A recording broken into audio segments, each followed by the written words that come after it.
पिछले एपिसोड में हमने सुना राजा ताहिर उसे दो मजहबों की जंग कह रहा था, तो मोहम्मद बिन कासिम ने भी उसे हक को बातिल का मार्का बना दिया था।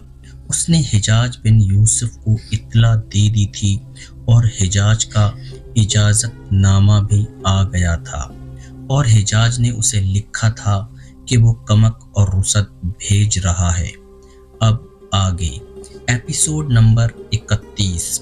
मोहम्मद बिन कासिम के अपने जासूस भी थे और उनके साथ दीवल के चंद आदमी मिल गए थे जिन्होंने मुसलमानों के हुस्ने सुलूक से मुतासिर होकर इस्लाम कबूल कर लिया था। उनके अलावा इलाफी ने मोहम्मद बिन कासिम को दरे पर्दा अपने 4 आदमी दे दिए थे जो उस खित्ते की ज़बान बोलते और समझते थे।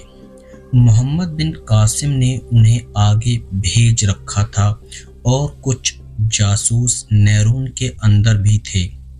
शोबे जासूसी का सालार शाबान सक़फ़ी भी बहरूप में नैरून तक हो आया और इर्द गिर्द का इलाका देख आया। उनकी रिपोर्टों से साफ जाहिर होता था कि राजा ताहिर बाहर आकर नहीं लड़ना चाहता। इससे ये मतलब नहीं लिया जा सकता था कि वो बाहर आकर लड़ने की हिम्मत नहीं रखता। मोहम्मद बिन कासिम जानता था कि राजा ताहिर उसका दूर दराज इलाके में खुले मैदान की जंग लड़ने मोहम्मद बिन कासिम जानता था कि राजा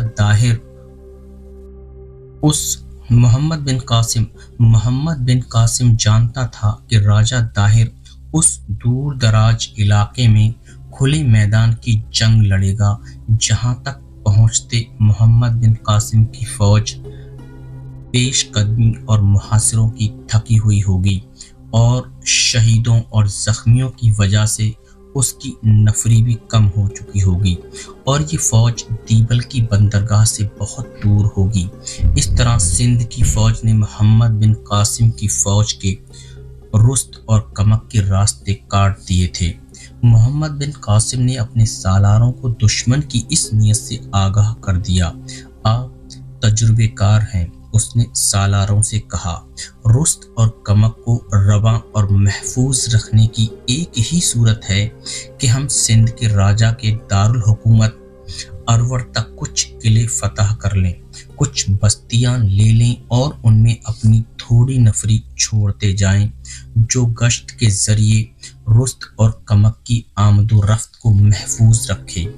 आगे से आने वाले जासूसों ने अगले इलाके की रिपोर्टें दी थीं जिनके मुताबिक आगे एक मुकाम सीसम था और उससे आगे नैरून हैदराबाद था। मोहम्मद बिन कासिम की मंजिल नैरून थी। वहां तक का फासला उस वक्त की पैमाइश के मुताबिक 25 फरसंग था। एक फरसंग 5.5 मील के लगभग होती थी। एक छोटा दरिया जिसका नाम साकिर था दीवल के करीब समंदर में गिरता था और नैरून के कुर्ब जवार से गुजर कर आता था। मोहम्मद बिन कासिम ने हुक्म दिया कि तमाम मिंजही के कश्तियों में लाद कर कश्तियां दरियाए साकिरा में जो साकिरा नाला कहलाता था लाई जाएं। उनके अलावा बेशुमार रुस्त और दीगर जंगी सामान भी कश्तियों में लादने का हुक्म दिया। चंद ही दिनों बाद कश्तियों का एक बीड़ा दीवल से नैरून की तरफ साकिरा नाले में जा रहा था। उनमें बादबानी कश्तियां भी थीं और चप्पुओं वाली भी। उनमें तीर अंदाज भी जा रहे थे कि दुश्मन हमला कर दे तो उसे दरिया के करीब न आने दिया जाए। दरिया के दोनों किनारे के साथ घुड़सवार जा रहे थे। ये उस बेड़े की हिफाजत का इंतजाम था। बाकी फौज जासूसों के बताए हुए रास्ते पर जा रही थी। گائیڈ ساتھ تھے۔ شعبان سقفی نے اپنے آدمی آگے اور دائیں اس مقصد کے لیے بھیج دیے تھے کہ کوئی مشکوک آدمی نظر آئے تو اسے پکڑ لیں۔ کوشش کی جا رہی تھی کہ نیرون تک یا طاہر تک اسلامی فوج کی پیش قدمی کی اطلاع نہ پہنچ سکے، لیکن یہ ممکن نہیں تھا۔ یہ دریا تھا اور دریا کے کنارے چھوٹے چھوٹے گاؤں تھے جن کی آبادی نے فوج کو جاتے دیکھا۔ کئی آدمی دریا کے کنارے ملے، وہ دیہاتی اور سادہ لوگ تھے۔ موسم سخت گرم تھا، ساون کی برسات ابھی شروع نہیں ہوئی تھی۔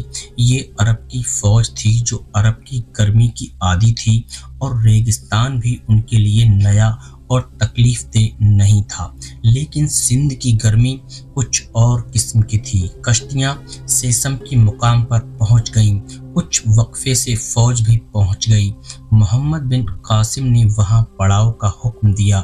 گرمی جلا رہی تھی، کشتیوں کو بھی وہیں روک لیا گیا۔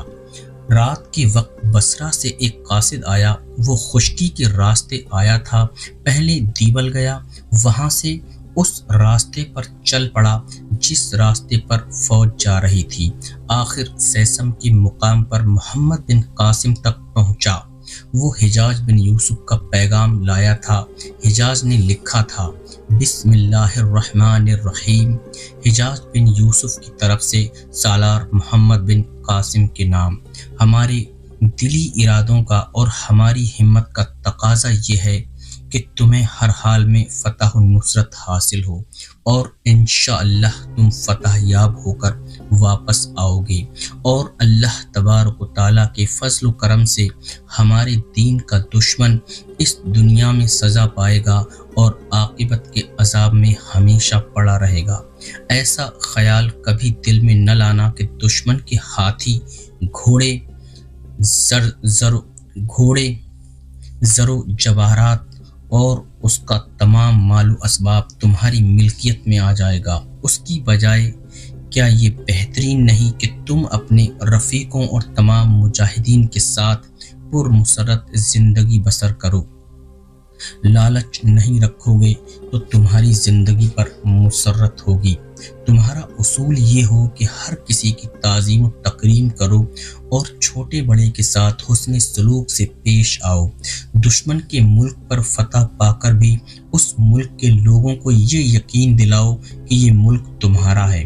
جب کبھی کوئی قلعہ فتح کرو تو اس میں سے ضروریات کی جو بھی چیزیں ملیں وہ اپنے پاس نہ رکھا کرو، یہ سب اپنے لشکر پر اور فوج کو تیار کرنے پر صرف کرو۔ اگر کوئی شخص کھانے پینے کی چیزیں زیادہ رکھتا ہے تو اس سے مت چھینو اور اس کو مت ٹوکو۔ جس شہر کو فتح کرو وہاں اشیاء کی قیمتیں مقرر کر دو۔ جو مال و اسباب خصوصاً غلہ دیول میں پڑا ہے وہ فوج کی رخصت کے طور پر استعمال کر لو۔ ایسا نہ ہو کہ وہ دیول میں ذخیرے کے طور پر پڑا رہے اور خراب ہو جائے۔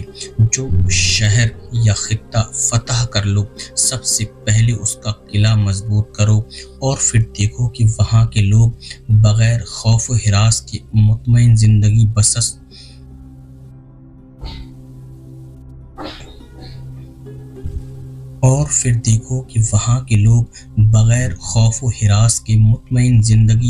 بسر کر رہے ہیں۔ مفتوحہ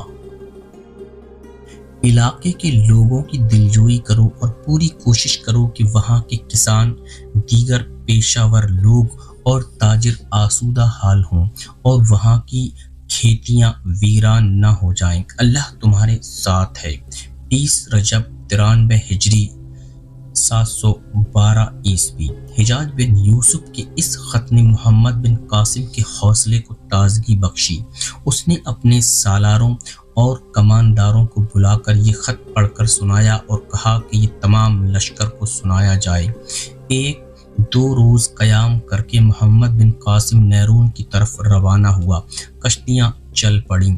7ویں روز یہ لشکر بلہاڑ کے مقام پر پہنچا۔